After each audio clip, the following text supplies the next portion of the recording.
Tahun 1998, saat Indonesia bergejolak setelah runtuhnya Orde Baru, di sebuah kota kecil yang bernama Poso, bara ketegangan yang telah lama terpendam akhirnya meledak. Awalnya hanya bentrokan kecil antar pemuda, tapi dalam hitungan minggu, kota itu berubah jadi medan perang. Rumah ibadah dibakar, desa-desa dikosongkan, tetangga berubah jadi musuh. Poso bukan lagi sekadar kota. Ia menjadi simbol dari betapa rapuhnya harmoni ketika kepercayaan itu hilang. Ya pemirsa, terkait masalah Poso ini, Kapolri mengakui dibantu oleh Badan Intelijen Negara dan kementerian-kementerian terkait. Konflik ini bukan datang tiba-tiba. Ia tumbuh dari ketimpangan, dari kesenjangan sosial, dari rasa yang tidak percaya dan tidak diwakili. Dan di balik rimbunnya hutan-hutan lore, sekelompok pria bersenjata sedang bersiap, berlatih, dan berjanji setia, bukan pada negara, tapi pada sesuatu yang lebih gelap. Oleh karena itu, dalam video kali ini, mari kita menyelami lebih dalam tentang konflik Poso, yang tidak hanya melahirkan perang, tapi juga jaringan kiri yang berbahaya dan merajut benang merah gerakan bawah tanah Indonesia.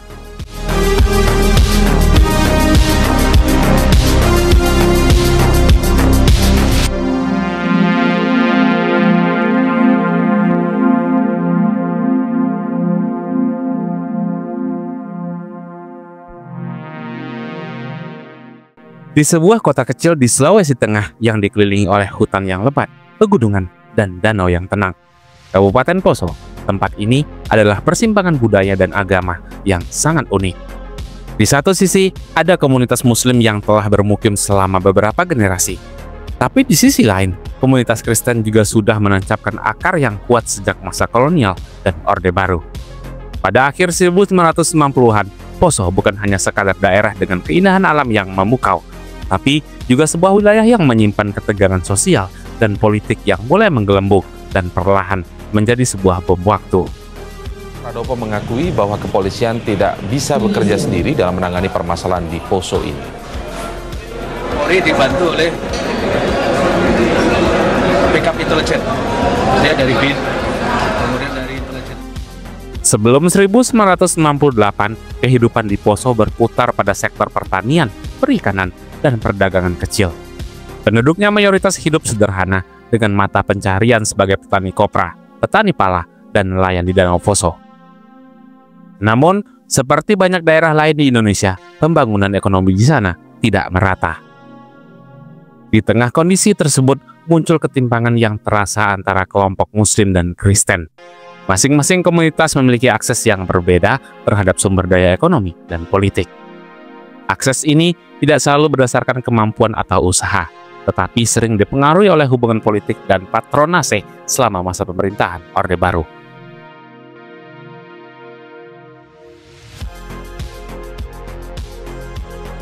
Pada masa itu, beberapa kelompok tertentu, biasanya yang dekat dengan kekuasaan pusat, mendominasi posisi-posisi strategis di pemerintahan daerah maupun pengelolaan ekonomi. Ketidaksetaraan inilah yang memicu rasa frustrasi dan kecemburuan sosial antar komunitas-komunitas agama ini. Konflik di Poso tidak semata-mata soal agama, tetapi agama menjadi simbol yang mudah dikenali dan diidentifikasi oleh masyarakat. Pada masa Orde Baru, pemerintah menerapkan kebijakan pembangunan yang seragam dan menekan identitas kelompok agar tidak muncul sebagai konflik yang terbuka. Namun, di Poso, identitas agama semakin menguat sebagai bagian dari identitas sosial dan politik. Islam dan Kristen di Poso tidak hanya berdampingan, mereka juga bersaing dalam arena politik lokal, perebutan kursi legislatif, jabatan pemerintahan, dan posisi pengaruh dalam masyarakat. Politik identitas ini diperkuat oleh migrasi penduduk dari luar daerah yang membawa warna baru dalam komposisi demografis.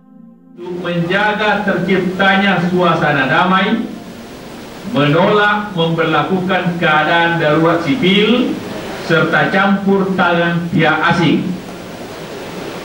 5. Salah satu faktor pemicu ketegangan yang tidak terlihat adalah migrasi penduduk dari daerah lain di Indonesia, terutama dari Sulawesi Selatan dan sekitarnya. Mereka datang mencari peluang ekonomi dan ikut ambil bagian dalam kehidupan sosial politik di Poso. Migrasi ini membawa dinamika baru, dengan bertambahnya jumlah penduduk yang berbeda latar belakang agama dan budaya. Akibatnya, perebutan sumber daya yang sudah terbatas semakin tajam. lahan pertanian, akses pasar, jabatan pemerintahan, dan bahkan representasi politik.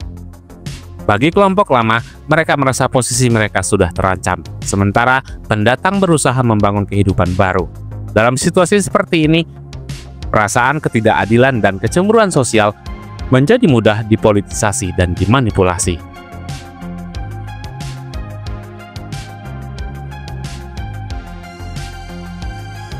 Memasuki akhir 1960-an, ketegangan yang sebelumnya tersembunyi mulai muncul ke permukaan. Persaingan politik yang semula berjalan di ruang-ruang formal berubah menjadi ketegangan sosial yang nyata.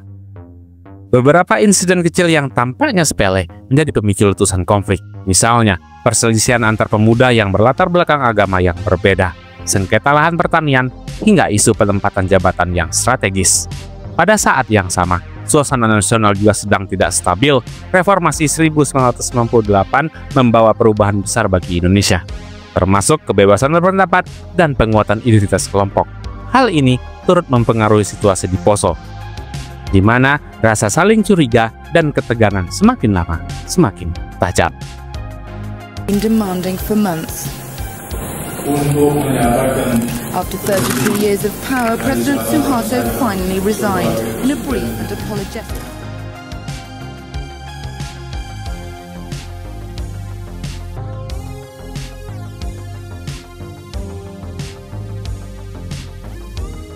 Semuanya bermula dari sebuah perselisihan kecil antara kelompok pemuda yang berasal dari latar belakang agama yang berbeda. Pada satu malam di akhir tahun 1968, di sebuah warung kopi di pusat kota, sebuah perdebatan sengit meletus antara sekelompok pemuda Muslim dan pemuda Kristen. Awalnya hanya soal masalah yang sepele, kata-kata yang kasar, cemoohan, hingga saling mengejek identitas. Namun, di tengah ketegangan yang sudah lama terpendam, insiden kecil ini berubah menjadi bentrokan fisik. Batu dilempar, pukulan terbang, dan suara teriakan menggelegar membelah malam. Penyelesaian masalah di Poso dapat dilakukan secara utuh dan menyeluruh. Pasca penemuan bom di depan pasar sentral Poso, kondisi dan situasi Poso mulai kondusif, sementara tim Lab 4 Polres Poso masih melakukan investigasi terkait peristiwa penemuan bom tersebut. Apa yang seharusnya hanya pertengkaran biasa dengan cepat berubah menjadi konflik berdarah yang tidak terelakkan. Tidak lama setelah bentrokan itu, kabar-kabar beredar dengan cepat di kalangan warga. Namun, yang tersiar bukan hanya fakta, tapi juga rumor dan isu-isu provokatif yang membesar-besarkan kejadian. Pesan-pesan itu berisi kebencian dan fitnah terbesar lewat mulut ke mulut, bahkan melalui media cetak lokal yang kurang terverifikasi. Isu-isu tersebut memainkan narasi penindasan dan balas dendam antara komunitas Muslim dan komunitas Kristen. Dalam hitungan hari, rasa saling curiga berubah menjadi dendam yang membara. Setiap insiden kecil pun dilihat sebagai provokasi atau serangan sengaja dari pihak lain. Dalam situasi yang seperti ini, setiap berita atau kabar yang tidak jelas kebenarannya berubah menjadi bahan bakar api yang menyulut ketegangan sosial.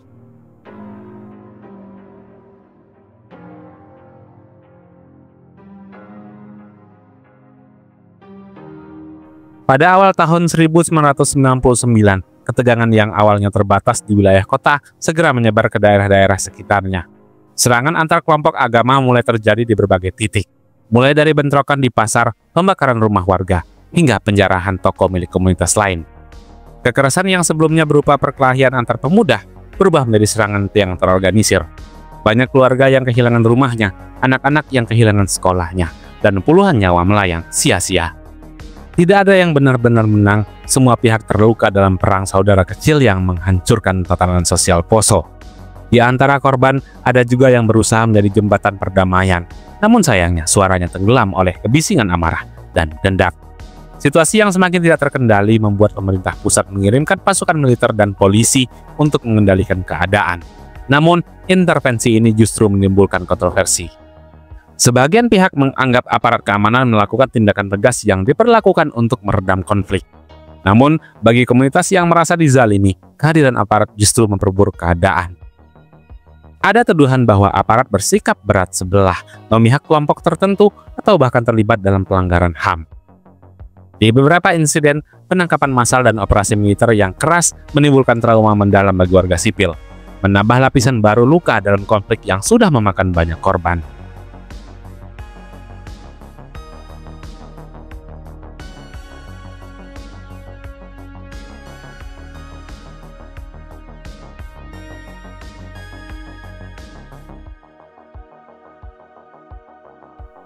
Langit Poso tahun 2000 masih kelabu, kabut trauma belum sepenuhnya sirna, dan luka-luka akibat bentrokan yang bermula 2 tahun sebelumnya belum benar-benar sembuh.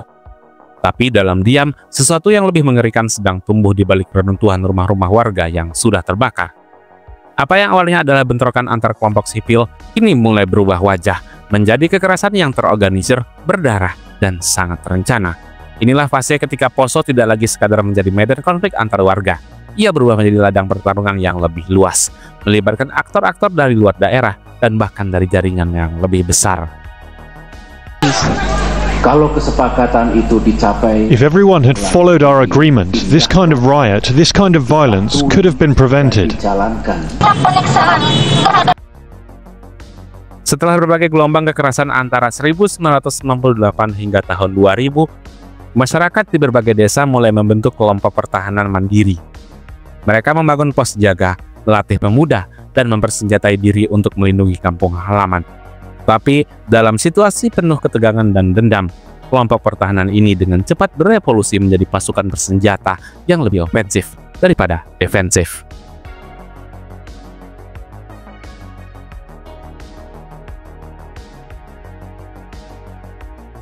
Beberapa tokoh lokal mulai naik ke permukaan, membentuk pasukan dengan loyalitas yang kuat. Bentrokan-bentrokan berubah menjadi penyergapan, pembakaran desa, dan bahkan pengepungan terhadap kampung-kampung yang dianggap sebagai lawan. Informasi-informasi strategis disebar dari mulut ke mulut, disokong oleh narasi keagamaan yang emosional dan penuh dengan hasutan. Situasi ini membuka celah bagi aktor dari luar Poso untuk masuk, membawa senjata, strategi, dan ideologi yang lebih ekstrim. Pada titik inilah muncul indikasi kuat adanya keterlibatan militan dari luar Sulawesi. Berbagai laporan dari media nasional, LSM kemanusiaan, dan investigasi aparat menunjukkan bahwa Poso mulai menjadi magnet bagi para militan yang menganggap konflik ini sebagai panggilan suci.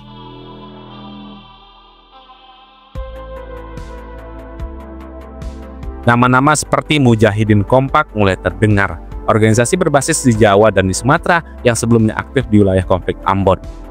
Mereka membawa serta pengalaman tempur, doktrin militan, dan dukungan logistik. Bahkan, dalam beberapa serangan besar ditemukan metode operasional yang tidak biasa. Penggunaan senjata api laras panjang, bahkan peledak rakitan, dan strategi serangan malam hari yang sangat terkoordinasi. Kelompok-kelompok ini tidak hanya datang untuk membantu, mereka datang dengan misi ideologis, menjadikan Poso sebagai medan latihan, sekaligus benteng terakhir setelah Ambon yang mulai mereda. Dalam waktu singkat, Poso, yang tadinya hanya dikenal sebagai kota kecil di tengah Sulawesi, berubah menjadi panggung pertempuran yang lebih besar dari sekadar konflik antar komunitas. Hutan belantara, Ali Kalora dan kelompoknya sulit ditangkap aparat. Apalagi mereka juga mampu bertahan hidup di hutan karena mendapat sokongan logistik dari para simpatisan MIT. Awal tahun 2001, kekerasan mencapai puncaknya. Serangan demi serangan terjadi dalam skala yang belum pernah terlihat sebelumnya. Desa-desa dibakar, rumah ibadah dijadikan target, dan warga sipil menjadi korban utama. Salah satu peristiwa yang membekas adalah penyerangan terhadap rumah ibadah di wilayah utara Poso, yang mengakibatkan puluhan korban jiwa dan membuat ribuan orang lainnya mengungsi. Sementara itu, desa-desa mulai membentuk zona aman berdasarkan garis keagamaan. Wilayah Kristen dan wilayah Muslim pun terpisah secara geografis dan psikologis. Perbatasan informal terbentuk, dijaga oleh kelompok bersenjata yang tidak lagi tunduk pada otoritas negara. Dan yang paling tragis adalah nasib warga sipil. Anak-anak terpaksa hidup dalam tenda pengungsian, sekolah ditutup, dan kehidupan sosial lumpuh total. Ketakutan menjadi bagian dari kehidupan sehari-hari. Melihat eskalasi yang kian brutal, pemerintah pusat akhirnya mengambil langkah yang lebih tegas. Militer dan pasukan polisi tambahan dikirim ke Poso dalam jumlah yang lebih besar. Mereka membentuk zona-zona operasi keamanan dan meluncurkan berbagai razia serta patroli yang bersenjata. Namun, di tengah kekacauan itu, muncul persoalan baru. Kepercayaan terhadap aparat keamanan sangat rendah. Sebagian warga menilai bahwa kehadiran aparat justru membuat situasi semakin panas. Ada yang merasa bahwa pasukan hanya melindungi salah satu pihak, atau bahkan terlibat dalam pembiaran atas kekerasan. Laporan pelanggaran HAM pun bermunculan. Penangkapan sewenang-wenang, penyiksaan dalam tahanan, hingga kasus penghilangan paksa mulai tercatat oleh lembaga-lembaga pengawas independen. Keamanan memang ditingkatkan, tapi harga yang harus dibayar adalah trauma baru yang menambah luka lama.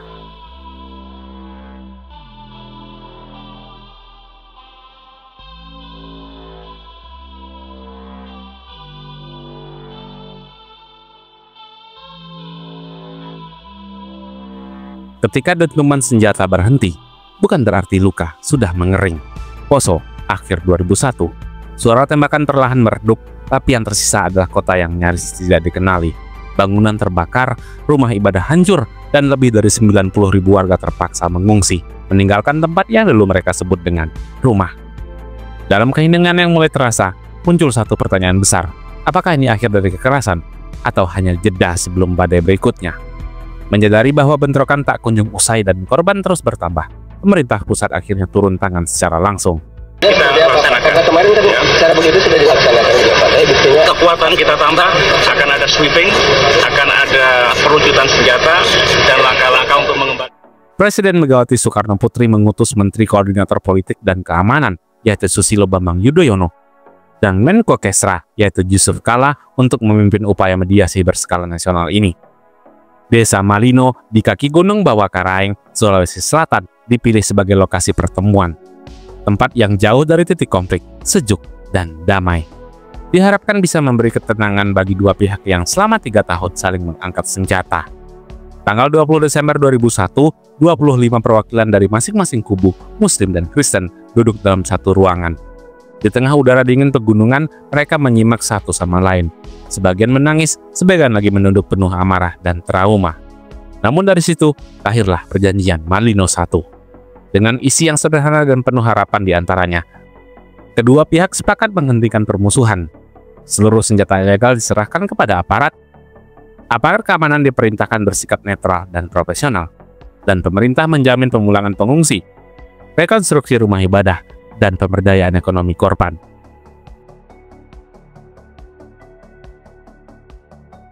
Sebulan kemudian, Perjanjian Malino II juga ditandatangani untuk konflik di Ambon, membuktikan bahwa Malino menjadi simbol perdamaian di tengah konflik sektarian Indonesia. Seiring waktu, ribuan pengungsi perlahan kembali ke rumah. Gereja dan masjid mulai dibangun kembali, sekolah dibuka, pasar kembali ramai. Program-program pemerintah digulirkan, mulai dari bantuan tunai, pembangunan rumah, hingga pelatihan keterampilan bagi anak muda. Di atas kertas, perdamaian telah diraih, namun di lapangan situasinya jauh lebih kompleks. Banyak warga belum siap membuka pintu rumah untuk tetangganya yang dahulu pernah menjadi musuhnya. Trauma masih menggantung. Beberapa desa tetap memelihara garis pemisah yang tidak kasat mata. Mana daerah mereka, mana daerah kami. Anak-anak yang besar di pengungsian kini tumbuh dalam lingkungan yang memupuk rasa curiga antar komunitas.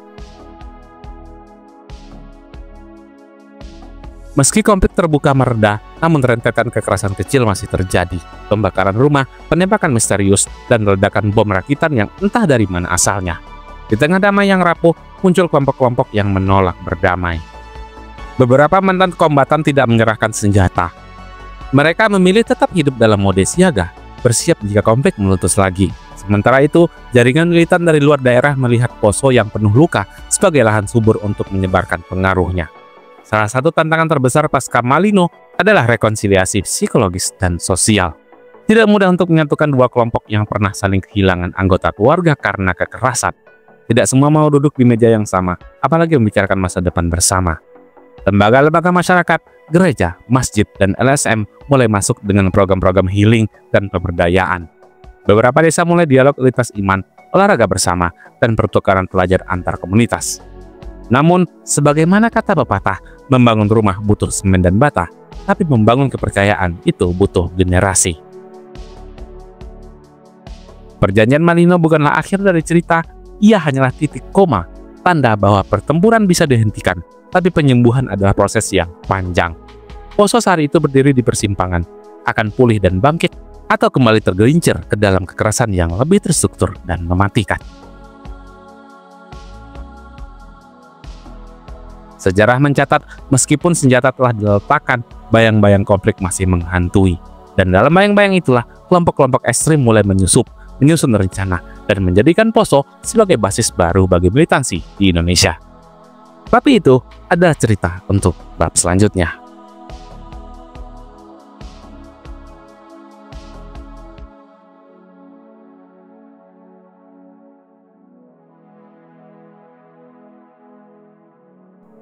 Pasca 2001, tanah Poso tampak kembali tenang. Bekas-bekas konflik komunal yang memisahkan tetangga dan sahabat seiman masih tertinggal di dinding rumah, di puing gereja dan masjid yang terbakar.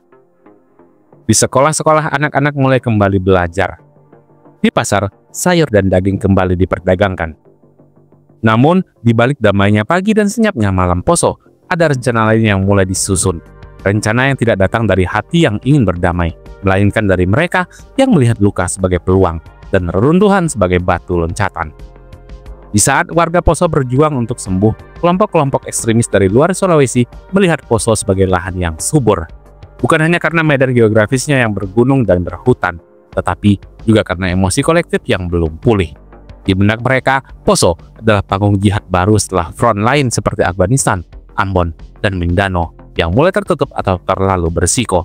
Disinilah transformasi Poso menjadi basis pelatihan militan itu dimulai. 1 dari 4 anggota teroris Poso dilumpuhkan aparat di desa Dolago Parigi, Mutong, Sulawesi Tengah. Kontak senjata terjadi antara aparat dengan teroris pada saat penangkapan.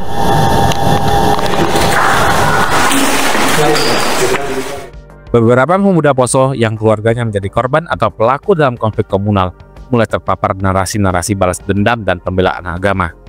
Mereka tidak langsung memegang senjata dan prosesnya pelan, tapi sangat sistematis. Mereka dibina, direkrut, lalu dipertemukan dengan orang-orang yang datang jauh dari luar Sulawesi. Sebagian adalah alumni konflik Afghanistan, mereka yang pernah bertempur di bawah Panji Mujahidin Internasional. Ada pula yang datang dari Mindanao, Filipina Selatan, yang membawa ilmu merakit bahan peledak dan strategi perang gerilya.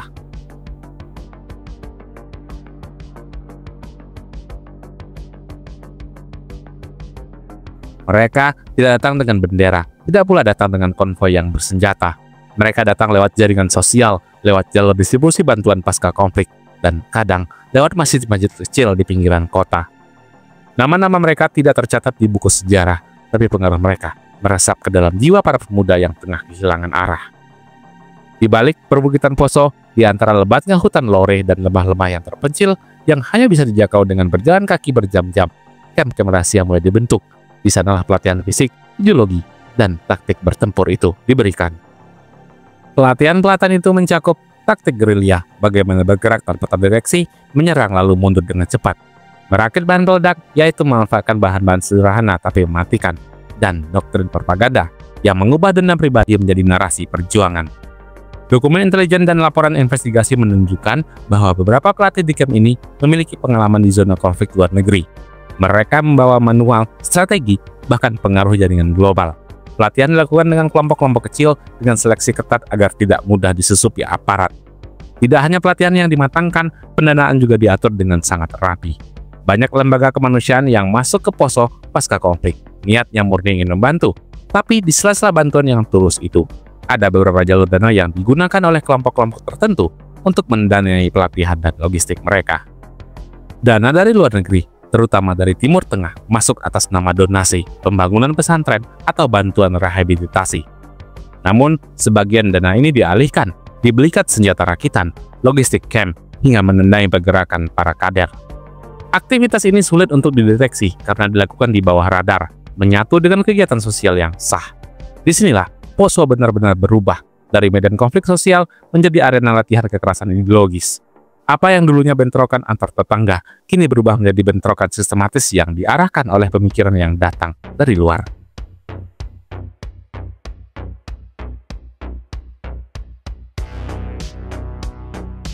Selain karena konflik berbau agama yang menarik para kaum gerakan bawah tanah, Poso begitu strategis bagi jaringan kiri internasional karena ia memiliki 3 unsur yang sempurna. Yang pertama, luka sosial yang belum sembuh. Yang kedua, geografi yang sulit untuk dijangkau, dan yang terakhir, pemerintah lokal yang kesulitan membedakan antara bantuan tulus dan infiltrasi ideologi. Mereka yang pernah dikirim ke kamp pelatihan Poso ini tidak hanya beroperasi di Sulawesi. Beberapa dari mereka kemudian berpindah ke pulau lain, membawa kemampuan dan ideologi yang mereka dapatkan. Sebagian terlibat dalam jaringan yang lebih besar seperti Jemaah Islamiyah, dan beberapanya lagi bahkan berbaiat ke kelompok berskala internasional seperti ISIS. Saat pengaruhnya mulai terasa pada 2014 ke atas.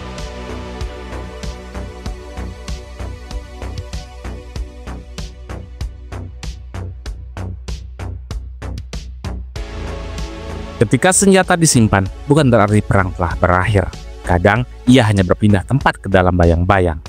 Di Poso, asap sudah tidak lagi membumbung tinggi di atap-atap rumah yang terbakar. Jalanan tidak lagi dipenuhi warga yang saling mengejar dengan perang atau senjata rakitan. Tetapi, suasana tidak serta-merta berubah jadi damai. Yang ada hanyalah keheningan yang ganjil, seperti sesuatu tengah menunggu untuk muncul dari balik semak dan hutan-hutan lebat yang mengelilingi kota ini. Disinilah babak baru dari kisah Poso itu dimulai. Sebuah babak yang tidak lagi mengandalkan massa, tapi justru bergerak dalam diam-diam, lebih terstruktur, lebih tersembunyi, dan jauh lebih berbahaya. Setelah konflik komunal mereda melalui perjanjian Malino, tak semua pihak puas dengan hasilnya. Di antara mereka yang kecewa, terdapat elemen-elemen militan dari luar Poso, beberapa orang dari Jawa, sebagian dari Sulawesi Selatan, bahkan dari luar negeri, yang semuanya melihat potensi lain dari wilayah ini. Organisasi kompak atau Komite Penanggulangan Krisis yang awalnya bergerak dalam bantuan kemanusiaan untuk korban konflik mulai berbelok arah. Kelompok ini yang terafiliasi dengan berbagai unsur jemaah Islamiyah melihat bahwa luka mendalam di masyarakat bisa dimanfaatkan untuk membentuk basis baru. Dan Poso dinilai sangat strategis, geografisnya terpencil, aksesnya terbatas, dan masyarakatnya rentan dibelah oleh ideologi. Hutan-hutan di sekitar Gunung Biru, Lore, dan Tentana dijadikan tempat latihan rahasia. Di balik lebatnya rimba, senyapnya bukit, dan jalan setapak yang sulit diakses, para militan mendirikan kem-kem kecil, belajar taktik tempur, rakitan senjata, hingga pelatihan survival. Dari rahim situasi inilah muncul sosok Santoso, atau dikenal dengan nama Abu Wardah. Lahir di Ampana, Sulawesi Tengah, Santoso semula bukan siapa-siapa. Ia pernah menjadi montir, bekerja biasa seperti warga lainnya, tapi konflik itu mengubahnya. Ia mulai bergaul dengan jaringan lama JI dan Kompak, mengikuti pelatihan militer, dan perlahan membentuk kelompoknya sendiri. Santoso adalah pemimpin yang cerdas dalam membaca medan, dan ahli yang beradaptasi dengan keterbatasan. Bersama rekannya Basri, yang dikenal juga sebagai Bagong, mereka merekrut anak-anak muda dari desa-desa yang terisolasi, atau dari luar daerah yang punya pengalaman tempur. Mereka tidak hanya merekrut, tapi juga mendidik, doktrin ideologi, latihan fisik, dan loyalitas yang mutlak. Kelompok ini kemudian dikenal sebagai Mujahidin Indonesia Timur, atau MIT. Dan sektor 3, yaitu di wilayah Poso, pesisir selatan dan utara. Dalam rekaman video yang dirilis oleh Satuan Tugas Operasi Tinombala, terlihat personel anggota Satgas Tinombala sangat kesulitan melalui medan di pegunungan Poso. Cuaca yang ekstrim sering... Mereka memang bukan pasukan besar, tapi dalam kelompok kecil, mereka sangat efektif. Bergerak lincah di hutan, berpindah dari satu titik ke titik lainnya. Mereka tahu kapan harus menyerang dan kapan harus menghilang. Antara tahun 2012 hingga 2015, nama MIT mulai mencuat ke permukaan. Mereka terlibat dalam serangkaian penyerangan terhadap aparat keamanan, penyerangan pos polisi, hingga kasus penembakan warga sipil di wilayah-wilayah terpencil. Namun, tidak seperti kelompok besar yang mencari publisitas, MIT lebih memilih keheningan dan kejutan. Setiap serangan mereka dilakukan dengan cepat dan terstruktur. Tujuannya yaitu menunjukkan eksistensi, menebar ketakutan, dan menantang negara. Santoso menjadi target buruan nomor 1 saat itu. Tetapi berburu di hutan Poso bukanlah perkara yang mudah. Setiap rute bisa menjadi jebakan, setiap pohon bisa jadi tempat untuk pengintai. Bahkan pasukan khusus sekalipun harus menghadapi tantangan alam yang luar biasa. Pemerintah Indonesia pun tidak tinggal diam. Dalam upaya memutus jaringan MIT, digelarlah Operasi Camar Maleo pada tahun 2015, sebuah operasi terpadu yang melibatkan TNI, Polri, dan unit khusus. Namun, ketika operasi ini tidak cukup efektif membasmi MIT hingga ke akar-akarnya, negara meluncurkan operasi lanjutan yang lebih luas dan panjang yang bernama Operasi Tinombala. Tinombala bukan sekadar operasi pengejaran, yang mencakup intelijen, pembinaan masyarakat, pemutusan jalur logistik MIT, hingga pendekatan sosial terhadap warga yang sempat simpati atau dimanfaatkan oleh kelompok ini. Perburuan ini berlangsung bertahun-tahun. Anggota MIT pun terus menipis, tapi mereka tetap bertahan. Beberapa simpatisan mulai menyerah, sebagian tewas dalam baku tembak, tapi Santoso tetap sulit untuk ditangkap. Hingga akhirnya, pada 18 Juli 2016, setelah pengejaran panjang dan kontak senjata di hutan Tambarana, Santoso berhasil dilumpuhkan oleh satuan khusus. Indonesia pun mengakhiri satu era penting dalam sejarah militansi bersenjata di Poso. Namun, seperti yang kerap terjadi, pemimpin boleh gugur, tapi ideologinya masih berpindah. Santoso digantikan oleh Ali Kalora, seorang tokoh muda yang sangat karismatik yang melanjutkan kepemimpinan MIT. Meskipun tidak tersebar sebelumnya, MIT telah aktif hingga beberapa tahun kemudian, sebelum akhirnya benar-benar dilumpuhkan oleh aparat pada tahun 2021.